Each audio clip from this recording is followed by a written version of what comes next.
আমাদের জুলাই আন্দোলনের বিপ্লবকে পদধূলিত করে সার্কাস টিম গঠন করে, সংস্কার টিমের নামে সার্কাস টিম গঠন করে আমাদের সাথে যে প্রহসন করা হয়েছে, আমরা সেগুলোতে কখনোই একমত হতে পারি নাই। যে যেভাবেই মন্তব্য করুক, মন্তব্যের পিছনে কিছু না কিছু কারণ আছে আমরা জানি। আসলে সেনাবাহিনীর জেনারেলরা আমাদেরকে আশ্বস্ত করছেন, আমরা আশ্বস্ত হয়েছি।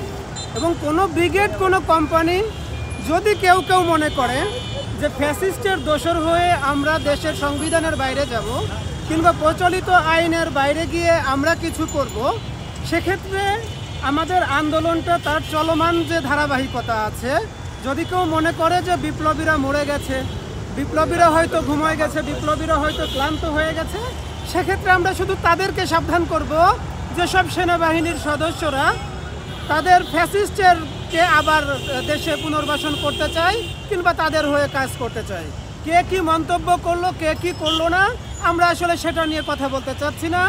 আমরা শুধু চাচ্ছি কেউ যদি দুঃসাহস দেখায়, আমরা যদি দেখি যে কেউ দুঃসাহস দেখানোর চেষ্টা করে, সংবিধানের বাইরে যায়, প্রচলিত আইনের বাইরে যায়, সে অবশ্যই উপযুক্ত শাস্তির ব্যবস্থা হয়ে যাবে তার জন্য। আর ডক্টর মোহাম্মদ ইউনূসের সাথে গত একটা বছরেরও বেশি সময় ধরে আমরা কোনো ব্যাপারেই একমত হতে পারি নাই। আমাদের জুলাই আন্দোলনের বিপ্লবকে পদধূলিত করে সার্কাস টিম গঠন করে, সংস্কার টিমের নামে সার্কাস টিম গঠন করে আমাদের সাথে যে প্রহসন করা হয়েছে, আমরা সেগুলোতে কখনোই একমত হতে পারি নাই। কিন্তু তাকে এখন বাহবা, তাকে এখন স্যালুট না দিয়ে পারতেছি না, কারণ অপরাধী যেই হোক সে আইনের আওতায় আসতেই হবে। দেখুন, সেনাবাহিনীর নিজস্ব একটা আইন আছে, তাদের আইনের প্রতি শ্রদ্ধাশীলতা আছে। আমি সেনাবাহিনীর সাথে দীর্ঘদিন একসাথে কাজ করার সুবাদে জানি সেনাবাহিনী যথেষ্ট ইমানদার, সেনাবাহিনী যথেষ্ট দেশপ্রেমিক। কিছু সেনাবাহিনীর অফিসার, কিছু সদস্য একেবারে যে গত 16 বছরে কিছু করে নাই, সেটার আসলে এরকম আমরা আশ্বস্ত হইতে পারি নাই।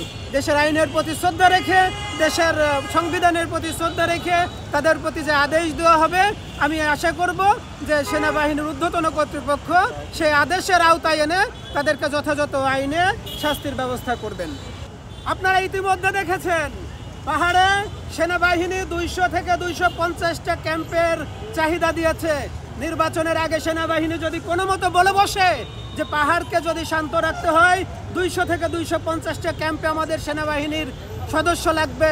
এখন আপনারা আমাকে বলেন, বাংলাদেশের কত পার্সেন্ট সেনাবাহিনী পাহাড়কে শান্ত করার জন্য লাগবে, আর কত পার্সেন্ট সেনাবাহিনী দিয়ে আপনারা আমাদের নির্বাচনকে নিয়ন্ত্রণ করবেন?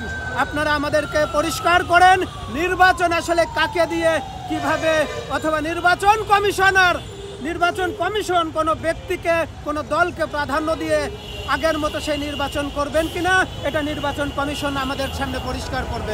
এক সনদ নিয়ে আপনারা যখন বছরের পর বছর, মাসের পর মাস সার্কাস করতে থাকেন, তখন জুলাই নিয়ে আমাদের আর কিছু বলার থাকে না। আমাদের জুলাই সনদ আমরা যদি এদেশ থেকে না পাই, ইনশাআল্লাহ আন্তর্জাতিকভাবে আমরা এগুলো আদায় করে নিব।